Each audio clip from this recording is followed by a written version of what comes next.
Welcome back, everyone, for another episode of our podcast, our last 30. Dr. Fred here and Caesar Welcome. back for another week, man. Last week was really successful and got a lot of feedback from that as a result. And as a matter of fact, we got another email. Caesar's going to read that, but it allowed us the opportunity to really sit down. The other one was just kind of off the cuff, and we're just Mhm. chit chatting, and this email really is wanted us to expand on that. I know that one of the feedback I got talking to someone, they're like, we were talking about bridges and stuff, and they're like, Man, I grew up. He said I actually grew up with a similar life lesson kind of thing, and I was like, really? Like, what's that? He said, I was always told in regards to bridges, right? mhm. You got to know which ones to build and which ones to burn. And I was like, Okay. yeah, exactly, man. That's Like that. exactly what I was trying to say without understanding that there's even a quote even before that. So Yep. it's true, man. And anyway, so Caesar got an email, and we're gonna use that for today's theme, and just go with it. It allows us the opportunity to speak a little more, to expand a little more, kind of, is kind of what I'm gathering. Yeah, no, I think it was a great timing when we got this email. I think it goes well with last week's episode and last week's theme. And it also allows us a little bit more time to be able to gather the timing it is, getting back to school time and stuff like that. So all of our guests are busy. We're busy with our own jobs too. So it's been a little bit harder to get in a guest these last couple of weeks, especially coming out of the hospitals and me being sick and stuff. So let me pull up And this. and keep in mind, like, we're doing this on Saturdays and Sundays, man. Yeah.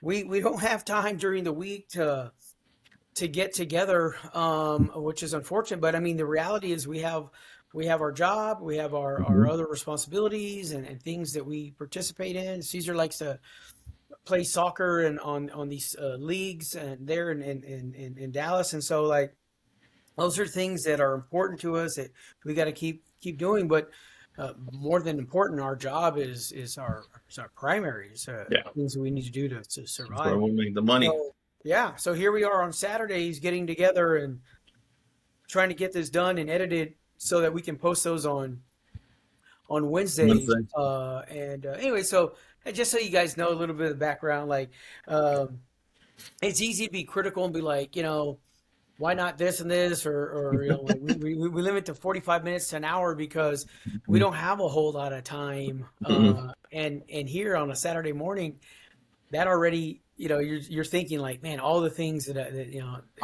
there. I always think like so many things are closed on Sundays. If I don't get it done Saturday Mhm. by noon, Won't some get of the done things till are next hard. week. Yeah. Anyway, so yeah, we have an email here. So what do you got, Caesar? Yeah. All right. So it says, "Hey guys, I'm really enjoying the podcast. I share as soon as I get done listening to it.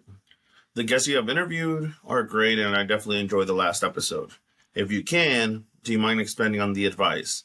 Specifically, can y'all share your top 5 motivational quotes that inspire you? I am interested and see how it fits with the legacy you two want to leave behind. Thanks, listening weekly from Florida." So yeah, we got a listening from Florida, so that's pretty cool. Wanted to talk about a little bit more of the advice and motivate more than anything the motivational quotes to kind of drive us and drive that legacy that we want to leave behind. Yeah, I like it, man. I like the question. When we posted last week's episode, even before we posted it, I already liked where it was going. I liked our dialogue between us, and so yeah, this is a great opportunity to kind of expand on that. I always say this, man, as part of the podcast, and even just engaging with us. Please know that we give advice, or when we talk to people, or when I talk to families or students, or just the community, I always give it with this little kind of asterisk, this little caveat, and I let them know, like, this is based on my current perspective, right? Absolutely. Like, know a little bit about who I am, so why I would say something like that. In other words, like you could say, well, you're biased because, you work in higher ed, and of course you're going to say that. Like, yeah, I told you I'm biased. Like, higher education, Mm-hmm. along with, for me, the United States Army really saved my life, really got me in a perspective where I was able to, be fearless and win and overcome those difficulties. So I'm always going to lean towards that, right? But I also know that, like, not everyone wants to serve, not everyone can serve, not everyone wants to go to school. And so I just say that so when Caesar and I give advice, please know it's just from our perspective. We're not judgmental people, like, hey, if you didn't Mm-hmm. go to school, you're not this, that. Like, we 100% acknowledge that there are millions of people way smarter than us and way wealthier and whatever else who have no Mm-hmm. formal education. So, education is not the answer for everyone, but it was the answer for us, right? So just know that when we give advice, because I'm thinking like a couple of my quotes are gonna lean along that those two avenues there of military or higher education. Just know those are our perspective. You know what I mean? And I'm coming also as a 50-something-year-old guy. Caesar's a 20-something-year-old guy. So what I said at 25, if I was recording, probably wouldn't match exactly where I am Mm-hmm. now, right? Same for you. Like, will whatever you believe in be the same when you're 50? Who Probably knows? not. But likely not, right? Because we kind of we learn stuff, and anyways, I just say that because I know eventually someone could look back and say, well, you once thought this, Caesar. When you were 20-something years old, you said this, and now you're saying this. And yeah, that's how we learn. We get new information, we process it, and then we come up with a new concept. But definitely, who I was at 18 or 20, what I thought I knew and what I thought was the truth is not necessarily the truth. No, You and know? I think nowadays is becoming a lot more apparent because you have Twitter, you have Facebook, you have all of this. I mean, I've seen it. People like famous people had a way different mentality whenever they started not becoming popular. So they post whatever they want on Twitter. Now that they're becoming famous, they pull them back up. It's like, oh, so you said this, this, and this. It's like, yeah, I was a 15, 16, 17-year old. Yeah, Of that's course I'm not going to say fair. that. But so it What a crazy changes. world we live in. Well, I'll tell you this. Yeah, it's not one of the quotes I picked, but I kind of a little life mantra that I do live by. Like, if I'm gonna say it, I'm gonna own it, man. So, Yeah. uh, if I'm gonna say it privately, I can say it publicly. And so, if you want to hit me on that one, I think we kind of live the same life. Like, if you want to hit me and say, "Hey, you said this, and I'm offended by it," my question to you is like, well, can we talk about how you interpret things and why you're No. offended? Like, gosh, dude, it takes a lot to offend me. You can insult my culture and like I'm a short guy, so people make fun of me all the time. Like, if I were to get offended by that, like, dude, I'd be fighting everyone. You just have fun Hmm. with it and whatever. Like, that's the world we live in, and it's cool, man. It's okay. Um, but I know that I'm gonna say something, and someone's gonna have a strong feeling about it.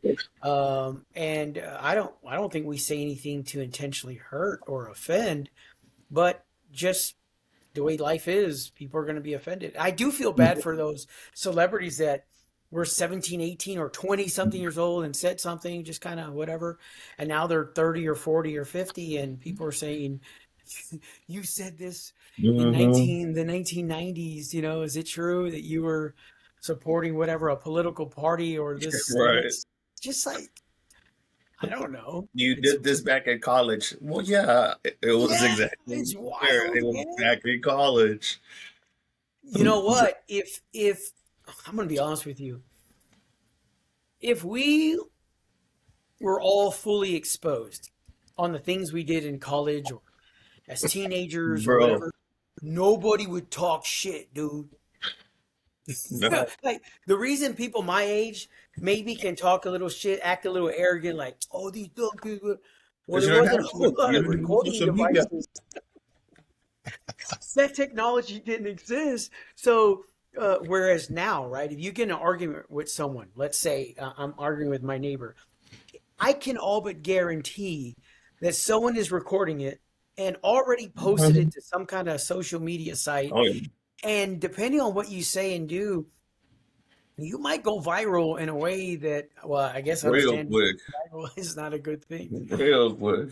Real quick, right? And so anyways, I think about that all the time because it's a crazy world we live in. But also on the flip side of that, that technology has saved lives. Yeah, It has saved livelihoods. Like people accusing a police officer of doing something that they didn't do, and then here's the videotape that proves they did do it. Here's a videotape prove they didn't do it. Whatever, right? And I use that example because it's something we see daily in our yeah. engagements.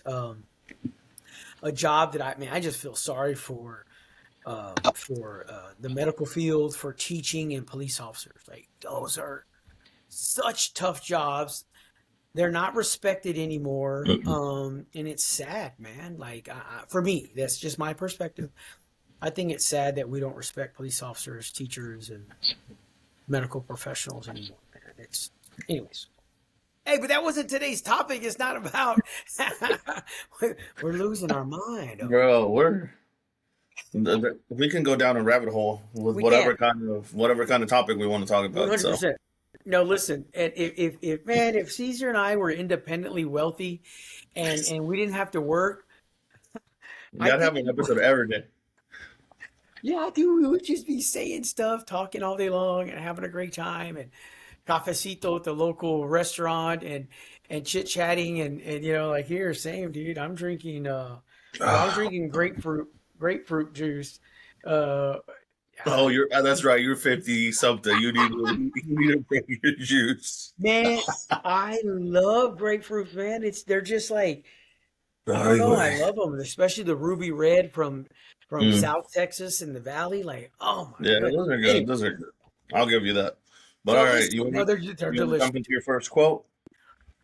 The first one I wrote, man, is one that I grew up listening to from my grandparents, and is usually used in a negative way. It was me and my cousins kind of getting in trouble, and then it was one of those, as they say in the South, a come to Jesus meeting, right? So it was Mm, like for me, my grandfather sitting me down and just um both of my grandparents were men of very, very few words, as is pretty common in the Hispanic culture, old school kind. Like they weren't talking a whole lot. They're usually exhausted from working all day long, long, long days out, difficult jobs, and they didn't have time to bullshit, bro. They was straight to business, and mhm. and it was nothing for them to put their hands, on us physically and just kind Yeah. of sit us down and say, all right, just I'm gonna tell you something right quick. And my grandfathers, both of them, spoke English and Spanish. Um, in a way that was intentionally effective. And what I remember them telling us was, specifically to me, was a quote that I also refer to this day, and that is "Dime con quién andas," right? Y te diré quién eres. And so Yes, the sir. translation we know is, the literal translation is, "Tell me who you're with, and I'll Mm-hmm. tell you who you are." Yep. Right. So essentially, who you encircle yourself with, your tribe, your group, your clan, your peoples, is exactly who you are. And so if you are hanging out with nothing but athletes, you're an athlete as well. It makes sense, right? That's your circle. You Mm-hmm. guys are going to challenge each other to get better and da da da da da.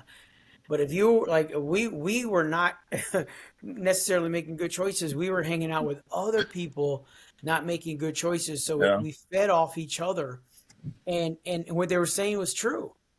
I can look at your circle of friends and tell you who you are. Don't tell me that you're not, when all of your friends are this, man. And I Mm-hmm. know you grew up listening to the same thing. Is that right, Oh, man? oh, absolutely. Yeah, I think that was a big part of our culture. I think too that by the people you surround yourself, by the people you hang out with, you maybe you're not them or you're not like them at that moment, but if you continue to associate yourself with them, you're going to become just like them. It's inevitable. Mm-hmm. Like it's just how can you not, you know, rub off on each Right. other, and influence each other. It reminds me of what I often say to my children, to people I care about is, like ensure that you surround yourself with people, with your friends, your family, people who you love that are going to defend you and say positive things about you when you're not there, right? When Yep. you're in another room. And then on the same note, right? So you want someone to defend you. You want someone to be like, hey, don't talk about so and so when he's not here. That's not true, whatever. You better But on stand the up. same note, right? Also tell you the truth to your face. Mm-hmm. Hey, if I'm messing up, dude, tell me to my face. In the world I work in, I see this. I had an experience with this. People who I say it often, right? It's like, hey man, highlight me publicly, criticize me personally, privately, man. Yep. So don't sit there and be like, yo, this guy's messing up. We don't do that to each other. Not in a public forum. That's Nope. private. Hey Caesar, man, I gotta talk to you because da da da. But be honest with me, and I'll be honest with you. That's who you want to. That's who you want in your circle. People who can be Yep. honest with you and defend you when you're not there, man. I think. No, absolutely. What about you, man? What's your first quote that surfaced? Man, for me, so it's actually this quote. Well, I guess it's a quote, but it's also a saying that I've been hearing for a while. But my mama said it to me a couple days ago, not too long ago, about a week ago maybe. I was it was one, I was in one of my days. I wasn't feeling at 100%, Yeah, and I don't remember. I posted some stupid stuff on Instagram or something, right? And my I got a message from my mama that says, tú puedes, tú eres inteligente y eso no quiere decir que no te equivoques o que en más de una ocasión las cosas no sean fáciles. No importa cuántas veces caigas, que importa es cuántas veces estés dispuesto a levantarte. there you So I think for me that's always been part of it. Loosely translated is no matter how many times you get down, what matters is how many times you're able to get up and continue going. that's And I right. think I've held it. I mean, for me, I've pretty much held that through all my academic career, my professional career, my personal life here, moving to the U.S. No matter how many times I got down, no matter how many times people wanted to make fun of me or bully me while I was in school growing up or anything like that, I got up and continued going. So I think hearing it from her again these last couple of days was great. And as soon as I saw the email and had those 5 quotes, I'm like, that's one of them. That's one of them for sure. Well, and if you're listening in today, that probably struck a chord, a nerve with you as well. It's like, I would think, comically, like, yeah, this is my homeboy right here, big ass, ain't nobody bullying him, but it's not true, dude. Actually, he probably Right. got bullied more than I did because my size, growing up, whatever, is not intimidating and whatever. Like one time, I really got in trouble was, well, it's the same group, me always trying to talk to some girl, like, oh my god, me and women I'm bad, dude. I get into a lot of trouble. Used to get in a lot. I was about to say, Amita, I'm not trying Amita. to get me murdered up here. But you think that Caesar is probably not going to get bullied, and that's not true. People are going to try to, that, right? People are going to test the big guy. They're going to talk noise and for whatever reason do all this stuff. And And it wasn't even because of that. I mean, well, it was a part of that. I think one of the other things too was I was a language, new I was new to the yeah, country, yep. so people said, "Okay, I got this. I Do, can mess with him." do you mind But me asking? Was it?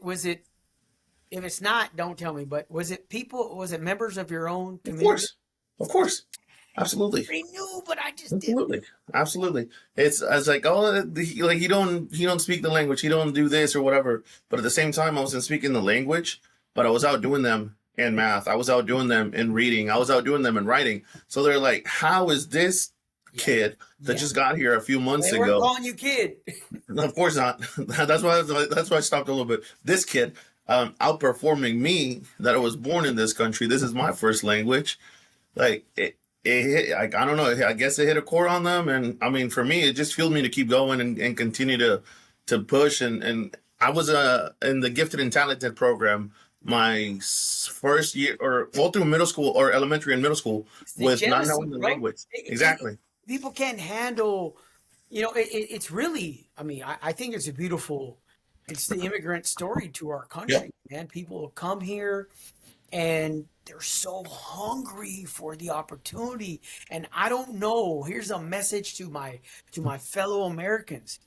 Trust me when I tell you, and I'll fight you if you tell me otherwise. This is the greatest country in the world. No one else is going to another country and fighting for that citizenship and fighting for the resources, the limited resources that they have. We're coming here and we're fighting for the resources. And where else can you have that beautiful immigrant story? I mean, yeah, you could post in the comments. You're gonna a list of the countries you can do. I get it, and I've traveled. I get it, man. I know exactly what you're talking about. I'm talking about this great country. I'm talking about the United States, and I'm telling you that this nation is still a great nation and people are coming here, and who is influencing the story more than anyone else is the beautiful immigrant story, man. And it has Hmm. been true for many, for hundreds of years to this country. All of us immigrants to this great nation having the influence. And so, Caesar, you coming here wanting a piece of that, you know what, man? When no one said nothing to you, if you would have just sitting in the back of the room, said nothing, depleted the resources. You see what I'm saying? Yeah. Just took your free whatever and then bounced. But you don't want that, dude. You wanted a piece of the American dream. And for us, I say it all the time. You know who still fights for the American dream? It's the new immigrant, the Yeah. Latino population. Man, there's a pride point for me. I'm driving around these communities and all the construction workers, all of the street workers, all the guys building the homes look to me to be from the same community. Dude, there's a pride point there. So like, I say that because I'm biased. I'm biased when people say like, hey, immigrants to this country, like I'm telling you, they're not taking resources from you. Mm-mm. There is no immigrant coming to this country and taking the brain surgeon jobs. Or if they are, it's a tiny fraction because it's possible. Oh, of But the course. laws limit what kinds of jobs you can give new immigrants. That's Hmm. true. But they will not limit you getting a job at a construction site or taking out trash and stuff like that. Yeah, that's where they want us. That's where they want us. So, without getting into the politics of it, I'm just saying that please don't think that immigrants are coming to this country, Mm-mm. still, in my opinion, the greatest country in the world, and taking jobs from you, just a traditional worker, particularly those of us who are lucky enough, privileged to have a job. Like, no immigrant can come to the university and take one of our jobs. That's if that rhetoric happened, like someone gets slapped upside the head. Like, what are you talking about? Ain't nobody taking your jobs, Hmm. man. So anyway, back to your points, like what a beautiful reflection story that you come here and actually top of my head, I'll say this. My wife came to this country 30 years ago, right?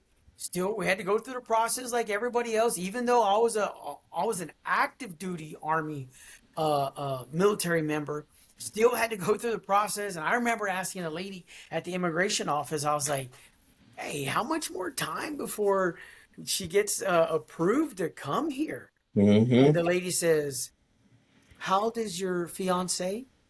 Actually, we were married. We were already married. He was still waiting for the paperwork. I said, I think she was 25 or 26. I said, 25, 26? They said, so she's lived 26 years, 25 years without you. She can live a couple more years without you. I'm like, dang, Ew. ouch. Oh, lady, who hurt you? Come here. Let me give you a hug. Let me Oh, give you a hug. brother. Baby, who hurt you?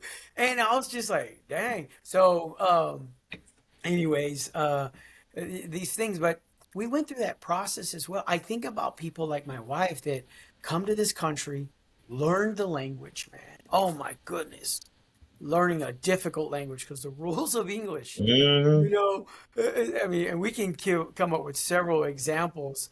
And then moving out to from Washington State from Seattle to Texas, and then she was like, "What language is that, baby? That's still English. It's Ain't no Texas. way. There's no way that's how they're speaking in Washington State. Like we a little bit more country over here, you know. We gonna go make groceries and stuff. It's like, what is that? But I share that because the that's who is taking advantage of these opportunities. Aside from earning a degree, the likelihood of of an immigrant coming to this country and taking a job, and so, but I get the jealousy piece, right? Here's this big kid coming in, out reading us, out mathing us. Teachers love him. He's excelling, and then the bullies show up and they try to, and bullies come not individually, they come in numbers, right? Hmm. So that's how that works too, man. So what an unfortunate reality, but it's going to continue. It will never change. The bullying tactics. It goes from middle school, elementary, into high school, into college, and into adulthood. So Yeah. I personally, and I'm not a defeatist, someone quits or anything. I don't think there's a, I don't think you can end it like that, but I think you could respond to it, and use strategies and methods that either protect you or or flip the script on the bullying and stuff, and kind of give it right back to them, kind of stuff. I mean, however, whatever your method is, but that sucks, dude, that you experienced that. But I am not surprised at all. No, That's yeah, all. it got better down the road. Got better whenever I started joining sports and stuff like that. Whenever I joined football in middle school and Whenever started you getting a had a little, beard in sixth grade, shit like that. I mean, basically, I had a mustache. I had my little chin strap at seventh grade, Dude, I'm 51 and I can't grow a beard. This is it. and I've taken what, like 9 inches off of it in the last year. Leaving I, that joke alone, walking away. Keep it I going. No, think no, I no, no, think no, I've no. taken more No, off sir. than No, you've sir. grown in your whole No, life. sir. Too easy. Too easy. Oh yeah, Moving yeah. right along. All right, what's your next Hey, quote? so the next thing I hear often, and I love it. I love when people make this reference. That is, and we do different versions of this, but basically, um, don't tell the world, right? And back in the day, the world was just your little community. Don't tell the world what you gonna do. Hmm. Let us know what you did. Yeah. And so some of it is like, don't be bragging about what you're gonna do. You ain't even done shit, honestly. The other one is kind of protect yourself. Like me, when I go on vacation, I don't ever say, "Yo, we're going on a vacation. We'll be out for a week or two." Da da da da da. I come back and I say, "Hey, we're going on Right. vacation. We'll be out a week or two," but I'm already home, baby. And Yep. I already got I already got everything locked down and ready in case you do want to come whatever. But the point is this though, what you're saying to potential thieves and criminals is, "Hey, I'm not home, so I'm not going to do that." But you know Hmm. what? There's criminals and thieves of the mind and of the soul and of the heart too. It's not just coming into your home and taking shit. What I'm trying to tell you is that if you say, "You know what? I think I'm going to go back to school. I really want to change my life, or I'm going to change my job. I'm going to go get this certification to air condition or whatever mechanics, or I'm just going to, I'm going this whole new route. I'm going to sell insurance. I'm going to do real estate, whatever it is." You start getting excited about it, and people use that energy, man. They try to take it Hell from yeah. you. Thieves, bro. And Hell yeah. so what I like, and I give advice to younger people or anyone for that matter, is like, hey, don't tell anyone what your plans are. Knock it out, do it, and then tell me what you did. Hell yeah. What? You went and got a real estate license? Why'd you do that? Because if you would have told someone like, "Hey, I'm gonna go get a real estate license," like, That's too hard. You don't have it. Well, you "Mijo, don't don't got do that. You time. don't Blah have blah time. blah. Just do this, Mijo. You da da da da da da." Right? I mean, and there's 1,000 examples of what that looks like, but I'm telling you, man, be careful who you're telling. Be Absolutely. careful who you're sharing stuff with. And for me, that's always an easy one to discuss because at every age, people understand like you're right. And then on the critical side, to the individuals, like, hey, dude, you really ain't done shit. You keep telling me what you're gonna do, but you ain't done it. Exactly. Now, show me what you've done. Show me your resume. The resume is what you did. Speaks louder than words. Man, versus saying like, here's a list of things, like the to do list should be this big. Mm-hmm. What you did is like this because you got to manage your time, your emotions, your money, all that stuff. For example, Caesar and I got our proposal accepted to write a chapter in a book. I mean, that's legit. But we ain't wrote the chapter yet. We still editing and da da da da da. So we're not gonna be like, yo, put that on my resume. We're We ain't author. done it. No, bro. The proposal got accepted. That's it. That's it. And so language matters. Like, hey, we got our proposal accepted. Ta ta ta ta ta. We go, and between he and I, we're gonna knock this out. I have no doubt. But you're not gonna sit there and have us do a press conference like, thank you for being here. We this is what we're about to do. I'm Well, about to that's get this job. I'm about to. I say it all the time. I'm about to win the lotto. Matter of fact, the lottery numbers came out last night. I don't know if I won yet. If I did, you hold don't on. even play the lotto. How are you gonna win it? I'm gonna start, bro. I'm trying to tell you. I have decided for from September and on, from now on, I'm gonna play the lotto every week, and I am gonna win the lotto by December of 2024. How And when much? I say I'm gonna win the lotto, I'm gonna win no less than $300 million. I lie. Oilo? And let me tell you something. I'll send you my $2 for you can buy. You can get me in there. Porque me la mitad. No, I'm not gonna get no, bro. You know what I'm gonna do? I'm gonna take you to Whataburger, bro. Anything, Whataburger. Hey, Oye, tío, vato. no, hey, dude, it's Whataburger, man. This Whataburger's not cheap anymore. I don't like Whataburger like that. Oh no, you should have told me this before we got into this agreement. You don't like Whataburger? No, I do Sir, like it. You're not like I'm that. from Corpus Christi. You better move on to your quote. Come on, what you got? One of the other things, for me that has always been, I don't remember who said this. I don't know where I saw it or where it came from, but for me, work wise or academically, it's been sit down, listen, and take notes. Like, I mean, you've seen it. I've been in meetings. I've been in with people, higher up people at work, whatever. I'm the quietest one in the room.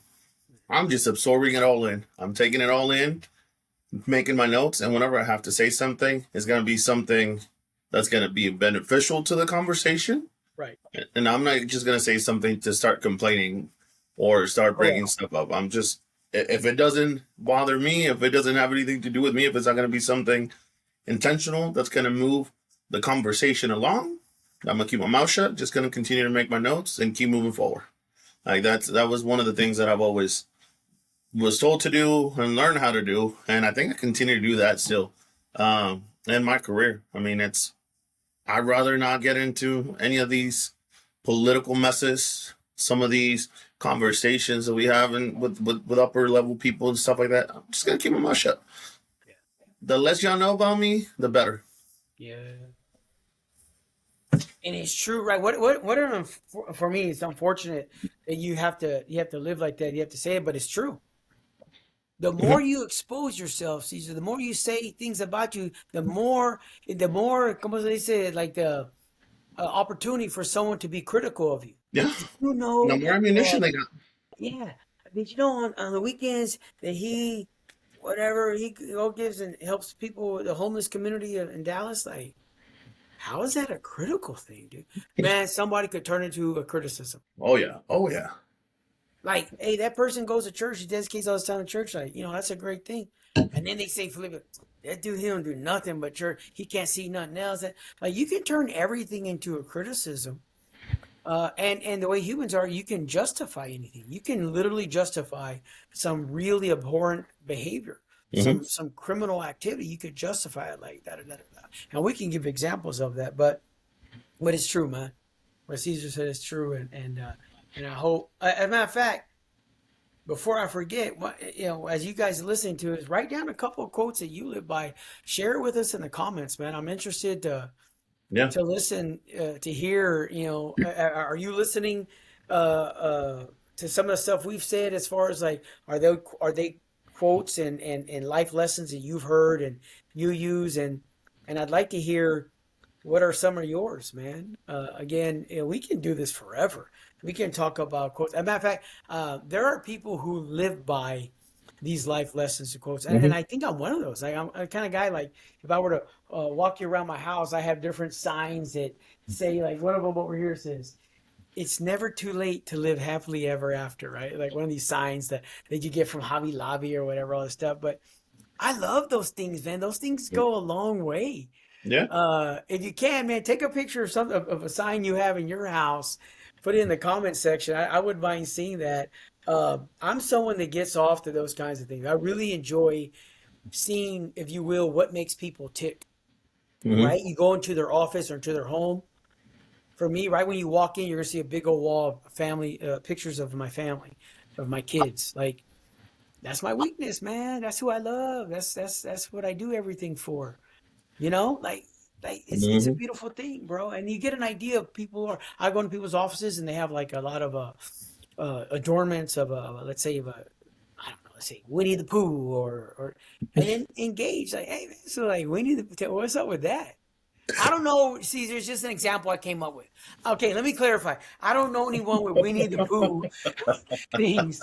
Let me give you a real example now because you're laughing at me. Oh, I know somebody. You go into their office and they have M&M stuff in there. And I told him, I said, "Hey man, like, so you really into M&Ms?" He says, "I'm actually not." He said, "What happened was at the first place I was working, someone just gave me a gift. I don't know if they were going to give it away or just kind of a gift. They just gave it to me, and I put it on my desk." He said, "Next thing you know, another person gave me an M&M gift." And now, 20 years later, true story, 20 Oh, years yeah. later, his office has all these M&M adornments. He ain't even into M&Ms, Machi. Like that. So, anyways, that's a cute That's little funny. funny story. But it's true, man. It's true. In my office, I have a bunch of lions, of course, as our university mascot, and Dia de los Muertos. And as students send me pictures of them graduating, Mm. I put those up as well, man. Like Same, no. that's the last, you saw them as 17, 18-year-old freshmen, and now here they are, mid Bro, 20s, graduating, getting their master's. Like it's a beautiful thing, dude. getting phone calls from them to do their professional references. I'm like, Yeah, the what resume, the heck did you grow references. up? Like, you were a little, yeah. Oh, yeah. They grew I up love quick. it. I love being a reference for someone as well, man. I just it's a huge honor, it Yeah. really is. Um, Another quote that I have heard many times, different versions of it. Basically, if you put someone above yourself, right? If you put someone on a pedestal, well, they have no other perspective but to look down upon you. Hmm. So, like, you're like, well, hold up a second. I'm uplifting this person. Like, no, no, no. You're equal to everybody. Now, there's times like things aren't equal in my home. Dude, I do 95% of the cooking. And that's not a complaint. I love it. I love to cook, man. Hmm. But if you were to say like it should be 50-50, I don't want it to be 50-50. And my Why? my spouse, my spouse is cool with it not being 50-50. I'm There doing you all go. the cooking. I love it. I enjoy it. I love to create. That's how I show love. And so I share that with you because in this home, there are other examples that are not going to be 50-50. Cooking is one of them. Dude, here's another weird thing. I love to clean, man. I'm just wiping stuff down all the time, blah, blah, blah, blah. Love to have stuff organized. I love that stuff. So it's not going to be 50-50. And I say that because we're shared, we're equal. Even though it's not 50-50, we are equal. No. But if I were to put my spouse on a pedestal, and I've seen this stuff, like almost worse. Well, her only perspective in a few 4 or 5 years is to look down upon you. You do that at work, and you put your boss like, oh yes, anything this Sasquatch motherfucker says, I'm gonna do it. Well, let me tell you something. I ain't doing it. We're Hell equal. no. We're equal. But however, because you're the boss, you tell me to do it, I'm gonna do it.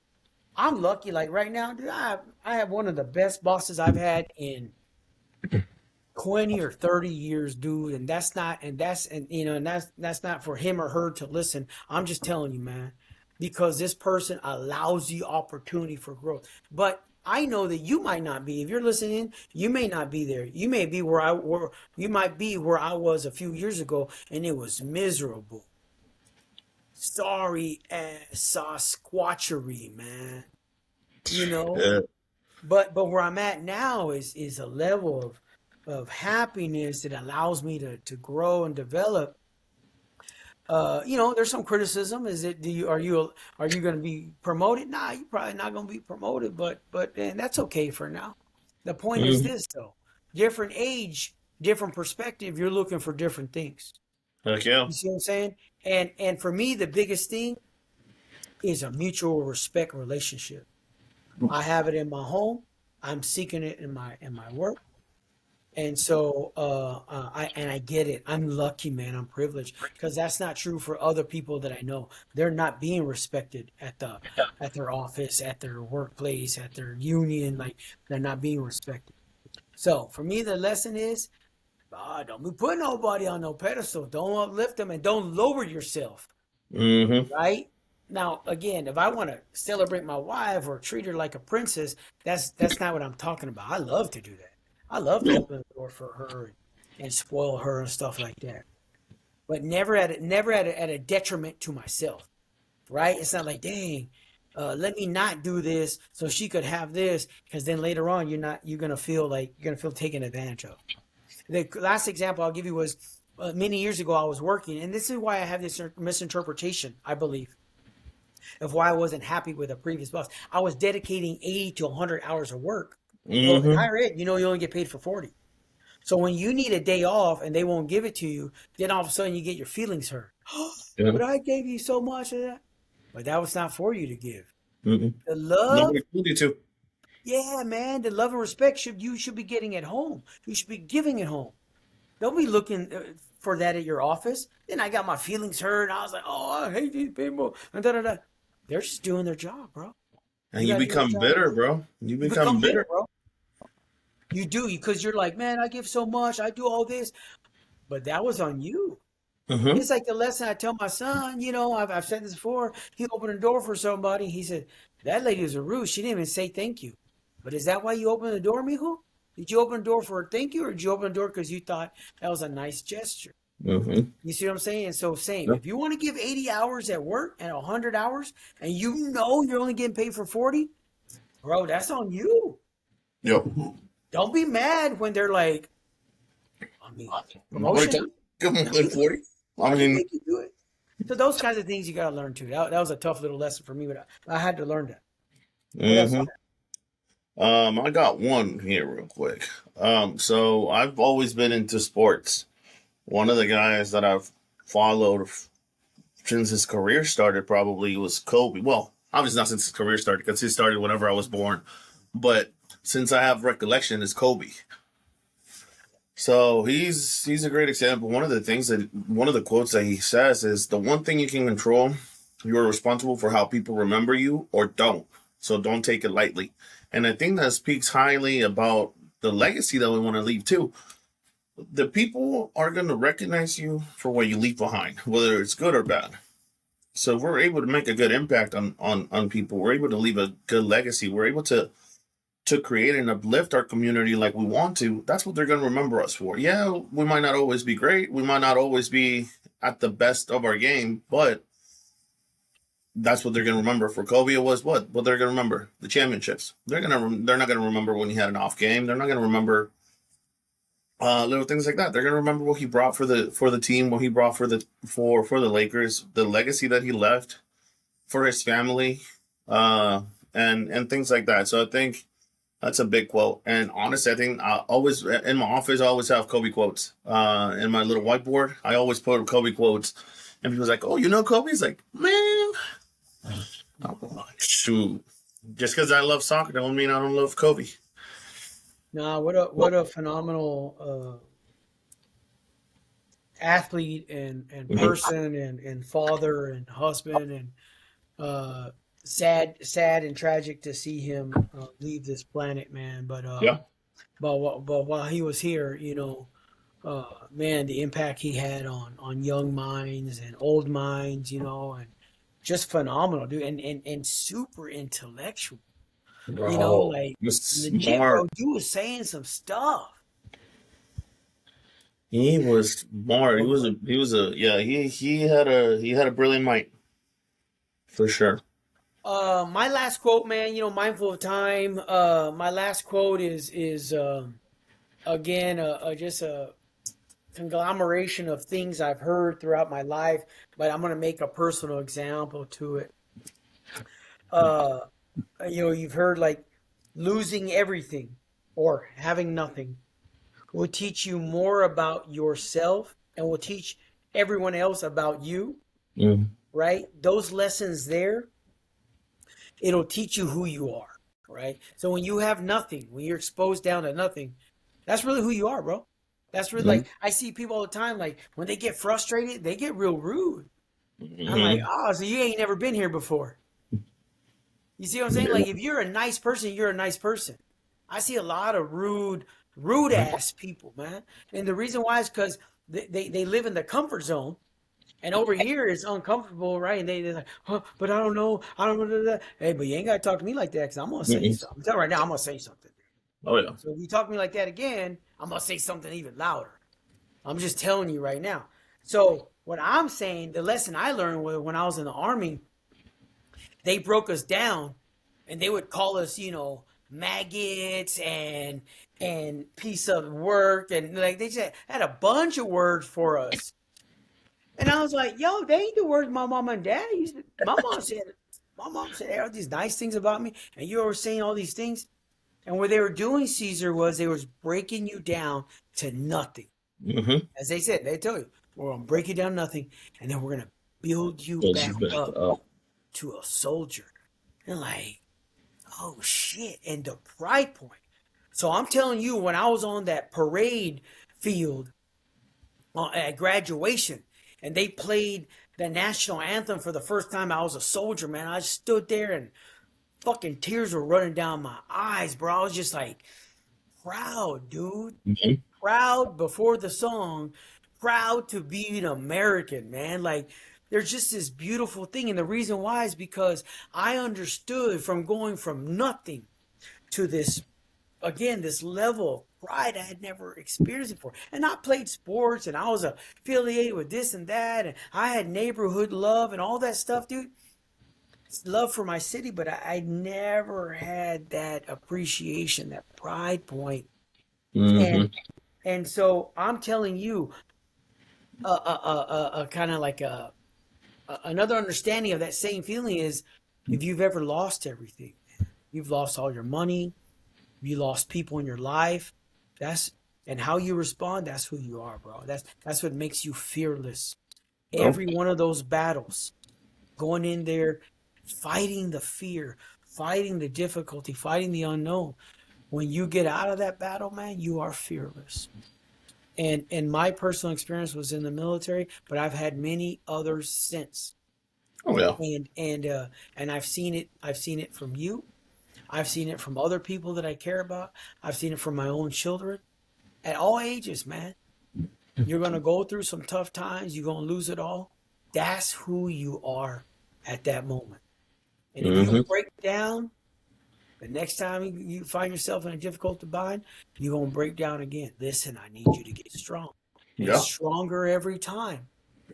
And that's kind of the thing that I guess for me that how I wanted to end it, man, is that I learned who I was.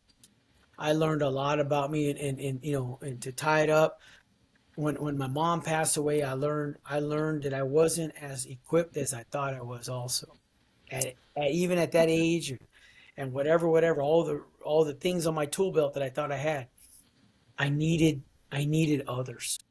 Yeah. I couldn't do it alone, bro.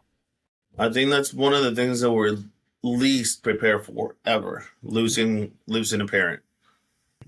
No matter if you're 21, 22, like I was whenever I lost my dad, or you're in your 50s like you were whenever you lost your mom. We're never prepared for it. And we're always gonna need somebody, no matter how much we try to be strong for others, no matter how much we try to be, oh, it don't affect me kind of stuff, or like that prideful and like, oh, I'm not gonna cry too much over it. We need somebody. We always need somebody to be there with us through those moments. So And it's okay yeah, to cry, bro. It's okay to absolutely. go through those moments, and then you sit Heck there yeah. and like, all right, it's the same thing. Like if you lose, a relationship, a divorce or just a long term relationship, and you break up, like it's okay, man. It's okay to go through that mourning process. And people talk about it all the time. Like your first mourning process usually is the loss of a pet, Yeah. right? But if you didn't grow up around pets, unfortunately, your first loss may be a family member, and that's Definitely. difficult, dude. Yeah. Difficult for everybody, bro. Yeah. Man. Then one thing before we end, and it ties up with what you said. Um, Growth comes in getting out of your comfort zone makes you grow. I think that's always going to be something that I always keep. So, you got to continue to get out of that comfort zone, man. It's comfortable. It's easy to be there. You're like, I don't got to worry about it. But if you want to continue moving forward, you want to continue to grow, you want to continue to develop, um, yourself, continue to give back to your family, continue to create more wealth, more knowledge for the family, you got to get out of that comfort zone.